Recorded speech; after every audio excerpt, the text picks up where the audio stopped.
அதிகாரம் 116 பிரிவு ஆற்றாமை. செல்லாமை உண்டேல் எனக்குரை, மற்றுனேன் வல்வரவு வாழ்வார்க்கு உரை. பிரியமாட்டேன் என்றால் எனக்கு சொல், பிரிந்தால் உன்னுடைய வேண்டா வருகையை இருப்பவர்க்கு சொல். இன்கண் உடைத்தவர் பார்வல் பிரிவொன்றும், புன்கண் உடைத்தால் புணர்வு. அவர் பார்வை இனியது, சேர்தலோ பிரிவுக்கு அஞ்சும் துன்பக் குறிப்பு உடையது. அரிதரோ தேற்றம் அறிவுடையார் கண்ணும் பிரிவோர் எடுத்துண்மையான். பிரியமாட்டேன் என்றவர் ஒரு சமயம் பிரிவதால் நன்கு தெரிந்தவரையும் நம்புதல் அரிதாக இருக்கின்றது.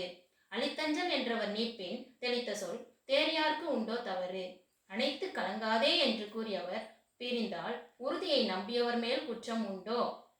ஓம்பின் அமைந்தார் பிரிவோம்பல், மற்றவர் நீங்கின் அரிதால் புணர்வு. தடுப்பதாக இருப்பின் புறப்படுபவரின் பிரிவை தடுக்க அவர் பிரிந்தால் நான் இருந்து கூடுதல் எங்கே. பிரிவுரைக்கும் மண்கண்ணராயின் அறிதவர் நல்குவர் என்னும் நசை. பிரிவு பேசும் துணிவுடையவராக இருப்பின் வந்து அருளுவார் என எதிர்பார்ப்பது பயனற்றதாகும். துறைவன் துறந்தமை தூற்றாக்கொள், முன்கை இறையிறவா நின்ற வலை. கையிலிருந்து கழலுகின்ற வளையல்கள் தலைவன் பிரிவை வெளிப்படுத்தவில்லையா. இன்னாது இனனில் ஊர் வாழ்தல் அதனினும் இன்னாது இனியார் பிரிவு. உறவில்லாத ஊரில் வாழ்தல் துன்பமாகும். மனதிற்கினிய தலைவனை பிரிந்து வாழுதல் அதைவிட பெருந்துன்பமாகும். தொழில் சுடின் அல்லது காமநோய் போல விடில் சுடர் ஆற்றுமோ தீ.